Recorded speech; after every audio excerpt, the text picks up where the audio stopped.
Terima kasih Anda masih bersama kami. Bagi Anda yang baru saja bergabung, kami hadirkan kembali 3 berita utama hari ini. Tebing di Jalan Tembus Tawangmangu, Magetan longsor. Warga panik mencegah pengendara tertimbun longsor. Pembeli minyak goreng subsidi minyak kita di Kabupaten Rembang sepi peminat karena harganya mahal. Rayakan HUT Kabupaten Brebes, pemerintah kabupaten menggelar berbagai permainan tradisional.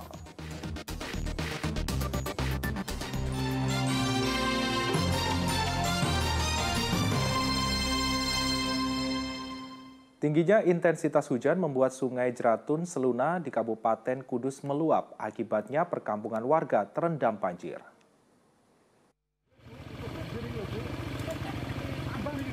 Banjir masih merendam jalan Desa Jetis Kapuan di Kecamatan Jati, Kabupaten Kudus. Ketinggian banjir setinggi setengah meter. Sebagian rumah di desa terendam dengan ketinggian sekitar 20 cm. Karena rutin banjir, rata-rata rumah warga di sini sudah ditinggikan.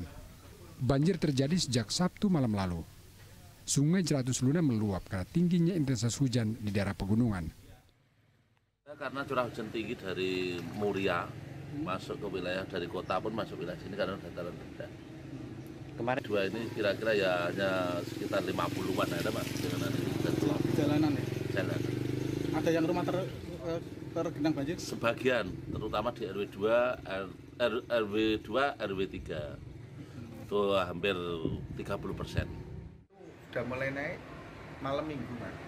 Ya, intensitas hujan agak tinggi, jadi air dari utara dari kota Kudus itu turunnya ke sini. Jadi kealiran ke Sungai Wulan tersendat ya sini terendam.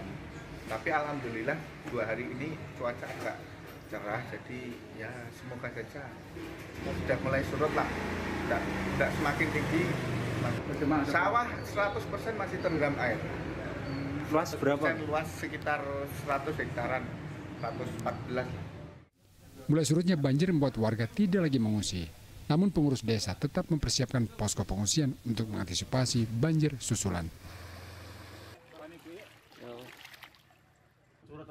Arif Nur melaporkan dari Kabupaten Kudus.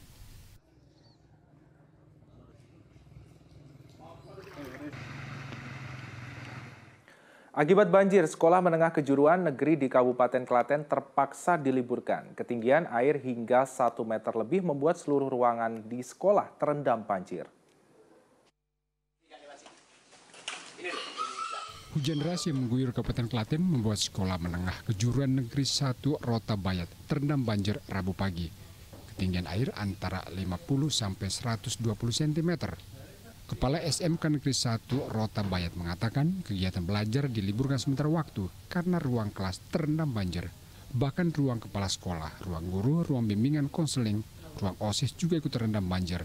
Kondisi saat ini itu mulai tadi pagi jam 4 itu air mulai masuk ke lokasi sekolah, kemudian hujan masih terus sehingga masuk halaman depan tadi sekitar 120 sampai 125 cm.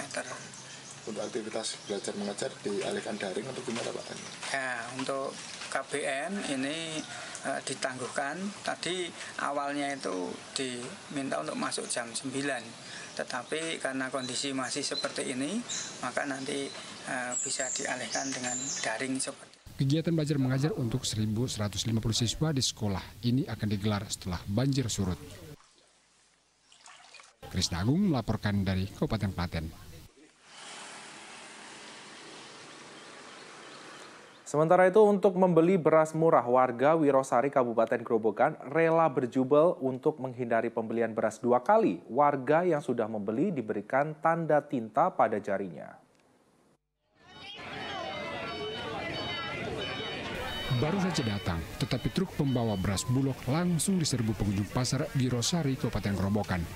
Warga berjubel demi mendapatkan beras murah seharga Rp8.500 per kilogram. Warga antusias karena harga beras medium di pasaran masih tinggi, mencapai Rp12.000 per kilogram. Sangat membantu, Mas, karena nggak punya panen. Untuk harga berasnya berapa itu? 85 per 10 kilo? Iya, per 10 kilo. Untuk satu orang dapat berapa, Bu? 2 sak? Iya, 10 kilo itu kan. Oh, beratnya masing-masing sak berarti? 5 kilo. Ini harapannya gimana dengan operasi ini, Bu? Ya, sangat membantu lah, Mas. Kalau bisa ya ada terus lah. Air. Operasi pasar yang digelar pemerintah Kabupaten Grobogan dan Bulog ini membatasi pembeli beras medium hanya 10 kg per orang. Untuk menghindari pembeli berlebih, petugas menaruh tinta pada jari warga sudah membeli. Ini dari pemerintah Kabupaten Grobogan bekerjasama dengan Bulog Divre Grobogan melakukan program operasi pasar beras medium, yaitu penugasan SPHP, stabilisasi pasokan dan harga pangan di wilayah Pasar Wirosari. Sasarannya adalah untuk memberikan konsumen harga yang sesuai dengan aturan pemerintah, karena harga di pasaran saat ini beras lokal, beras medium sekitar harganya 12.000. Nah, ini dari program Bulog SPHP ini harganya adalah 8.500 per kilo. Operasi pasar digelar berkala hingga beberapa pekan ke depan. Sejak Oktober 2022, Pemkab Grobogan bersama Bulog sudah menggelar 6 kali operasi pasar di sejumlah lokasi. Arif Nur melaporkan dari Kabupaten Grobogan. Komisi Pemilihan Umum Kota Semarang menggelar Kirap Pemilu 2024. Rangkaian acara itu sebagai sosialisasi terkait pemilu kepada masyarakat. Sosialisasi tahapan pemilu 2024 diadakan dengan menggelar kirap di Kota Semarang. Ada kehadiran KPU, Bawaslu, peserta pemilu, TNI, Polri, Kejaksaan, Wali Kota Semarang, dan juga warga. Dengan mengusung tema sarana integritas bangsa, diharapkan seluruh tahapan pemilu bisa berjalan dengan baik. Acara kirap juga mendeklarasikan pemilu damai. Peluncuran kirap pemilu tahun 2024 di Kota Semarang diakhiri dengan membawa bendera partai politik peserta pemilu keliling jalan-jalan protokol. Ini yang kita juga harus tetap jaga. Kita selalu bersinergi, tidak hanya dengan KPU, tetapi kan tadi juga ada Bawaslu, kemudian TNI, Polri, Kejaksaan, masyarakat, terus partai-partai peserta pemilu gitu, sehingga diharapkan tahapan-tahapan ini akan bisa dilalui dengan kondusif, tidak ada gejolak kan. Kita beralih ke informasi lain, permainan tak mengenal usia. Seperti ibu-ibu di Kabupaten Banyumas yang sangat antusias mengikuti lomba permainan tradisional Gobak Sodor. Keseruan para ibu-ibu itu membangkitkan antusias para penonton yang ikut bertepuk tangan meramaikan perlombaan. Antusias ibu-ibu tak terbendung saat mengikuti lomba Gobak Sodor di Komplek Gorok Satria, Purwokerto, Kabupaten Banyumas. Dengan lincah, mereka menunjukkan ketangkasannya dalam permainan tradisional ini. Semangat ibu-ibu ini pun menular ke para penonton yang meriah bertepuk tangan dan teriak. Ya, lomba permainan tradisional digelar pergerakan PKK Kabupaten Banyumas untuk merayakan hari ulang tahun ke-452 Kabupaten Banyumas. Ibu-ibu sengaja dipilih menjadi peserta lomba permainan tradisional karena mayoritas anak-anak remaja memilih permainan game daring. Ide ini disambut senang para peserta karena mereka bisa bernostalgia dengan permainan masa lalu serta lebih menyehatkan pikiran. Enggak di desa, Ibu? Sedang dimainkan? Lama sekali tidak dimainkan. Kenapa, Bu? Karena mungkin banyak ini ya, permainan dari HP, dari wasit. Oh gitu? Iya. Jadi jarang yang tradisional ya? Anak-anak sulit sekali untuk main kayak gitu. Sekarang juga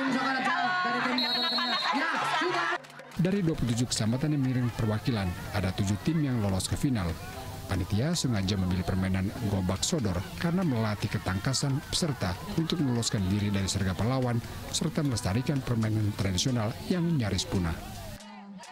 Kita nguri-nguri permainan Gobak Sodor, nanti juga ada Sunda Manda, kemudian ada permainan ban bekas nanti yang digelundungin sama anak-anak itu. Nah, tujuannya pagi hari ini semarak sekali dalam rangka hari ulang tahun yang ke-452. Permainan tradisional. Lomba permainan tradisional setiap peringatan HUT Banyumas akan digelar di setiap kecamatan dan melibatkan anak-anak dan remaja. Dengan semakin banyak menggelar lomba tradisional diharapkan bisa melestarikan permainan warisan leluhur. Pardianto melaporkan dari Kabupaten Banyumas. Assalamualaikum warahmatullahi wabarakatuh. Korek Cilik Indonesia hadir lagi nih di Ajwa TV. Ya betul. Yuk teman-teman yang usianya 14 tahun ikut lomba membaca Al-Quran Korek Cilik Indonesia. Kirimkan video mengaji teman-teman ya ke email korekcilik-indonesia2023@gmail.com. Kita tunggu video mengaji teman-teman sampai tanggal 28 Februari 2023 ya. Wassalamualaikum warahmatullahi wabarakatuh.